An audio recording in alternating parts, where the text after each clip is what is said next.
Assalamualaikum warahmatullahi wabarakatuh. Perkenalkan, nama saya Linda Pauziah dari SDN 029 Cilengkrang, Kota Bandung. Di sini saya sedang mengikuti Lomba Gempita Jabar 2026 dan saya akan membagikan praktik baik yang sudah saya lakukan yang berjudul Bergerak untuk Berpikir, TCAC sebagai inovasi embodied cognition dalam meningkatkan literasi, numerasi, dan computational thinking untuk murid kelas 5. Bayangkan murid Anda yang biasanya diam, tiba-tiba berdiri, berlari ke depan, dan berkata dengan percaya diri, "Bu, saya bisa. Saya pilih toples yang tidak sehat karena kandungan gulanya tinggi, lalu banyak bahan olahan di dalam makanannya." Itulah yang terjadi di kelas saya.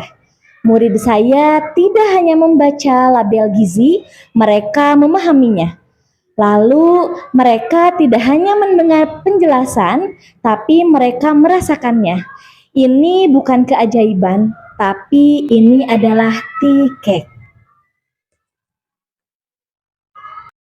Sebagai guru, saya memiliki tanggung jawab yang besar. Bukan hanya menyampaikan materi, tapi memastikan setiap murid benar-benar mampu berpikir menggunakan data.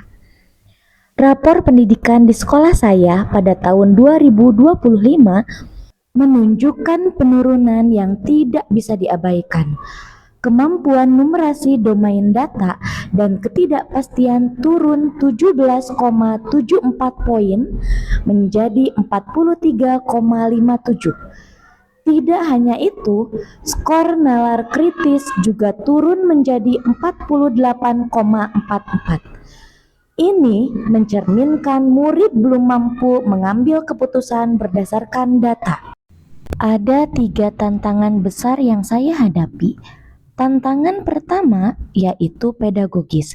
Metode pembelajaran numerasi yang biasa digunakan masih cenderung pasif. Murid duduk, mendengarkan, mengajarkan soal, lalu selesai. Tidak ada ruang untuk bergerak dan beraktivitas. Tantangan yang kedua yaitu struktural. Banyak yang berpikir bahwa mengajarkan materi dalam literasi numerasi butuh aplikasi yang mahal. Ini miskonsepsi yang membuat guru menyerah sebelum mencoba. Tantangan yang ketiga yaitu kognitif psikologis. Murid kelas 5 menurut Piaget masih di tahap operasional konkret. Mereka berpikir maksimal saat bisa menyentuh, memindahkan, dan merasakan langsung benda yang dipelajari.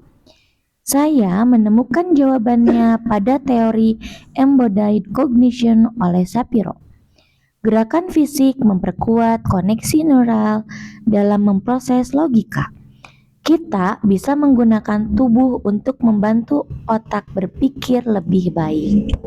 Saya merancang TCAC, yaitu Toples Classification Kinesthetic Embodied, inovasi media gerak yang mengubah data menjadi pengalaman yang nyata, di mana murid bisa memegang, membawa, bahkan merasakan langsung.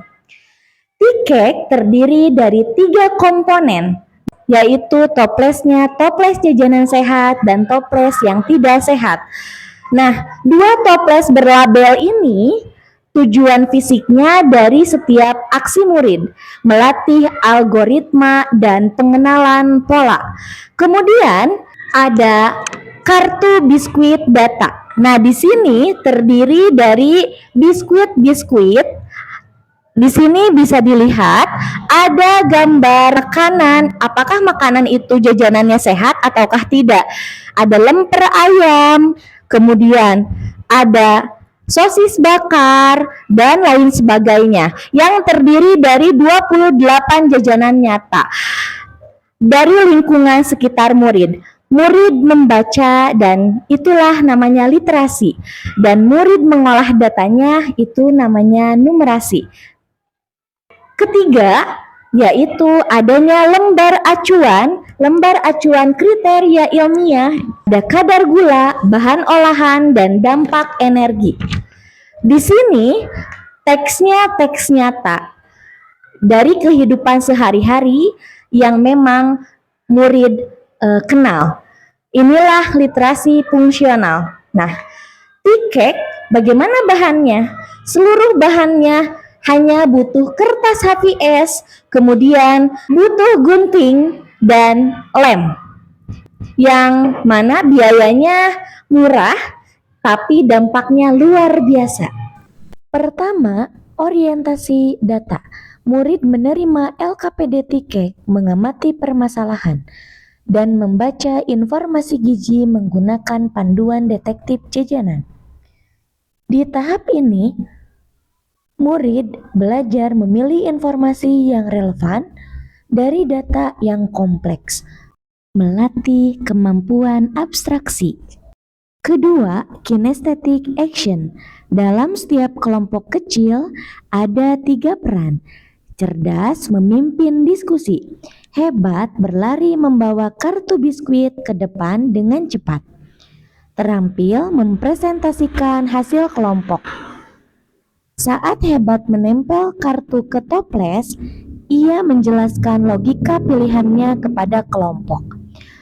Kalau biskuit ini punya banyak gula dan banyak bahan olahan, berarti masuk kategori tidak sehat.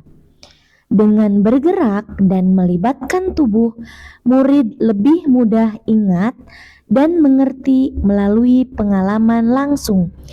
Inilah inti dari tikek. Keempat, refleksi dan verifikasi. Murid membahas ketidaksetujuan dalam klasifikasi dan membuat penjelasan yang masuk akal berdasarkan data. Tidak ada keputusan yang dianggap salah tanpa alasan, karena setiap keputusan harus bisa dibuktikan dengan data. Dampaknya terasa langsung pada murid, bukan lagi sekedar skor tes formal. Berdasarkan kartu refleksi, 92,9% murid menyatakan paham dan sangat paham. 82% murid mampu menuliskan aturan jika maka secara mandiri. Paling bermakna, murid kini memiliki kemandirian dalam mengambil keputusan berbasis data dan nalar kritis. Tikek bahkan diadopsi oleh guru-guru lain secara mandiri. Di fase A, kelas 2 mengadaptasinya menjadi toples aturan. Di fase B, kelas 4 mengadaptasinya menjadi toples energi. Dan di fase C, di kelas 5, mengadaptasinya menjadi toples pencemaran. Ini membuktikan bahwa desain tikek bisa diterapkan di mana saja. Agar tikek bisa dirasakan oleh guru-guru lain di seluruh Indonesia, saya mengemas LKPD Tikek dalam format e-book atau flipbook digital. Tersedia gratis, bisa dibuka di HP, laptop, maupun tablet tanpa instalasi aplikasi khusus. Di dalamnya ada panduan lengkap 4 tahap tikek, template kartu biskuit siap cetak, panduan, hingga 4 tema berbeda. Tikek membuktikan literasi dan numerasi tidak butuh biaya mahal.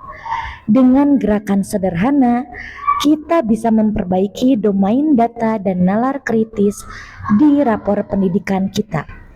Mari bergerak bersama untuk Indonesia Emas 2045. Perkenalkan, saya Rafa dari kelas 5B. Saya senang sekali belajar dengan Bu Linda dengan menggunakan LKPD Tikek yang membawa makanan dan menempelkannya di toples. Saya adalah salah satu guru yang terinspirasi. Saya modifikasi dengan toples aturan. Dan ternyata cara ini berhasil mengubah mata pelajaran yang terkesan kaku menjadi kinestetik dan seru. Kami mengadaptasi tikek menjadi toples energi, di mana siswa menempelkan kartu sumber energi ke toples yang sesuai sambil bergerak.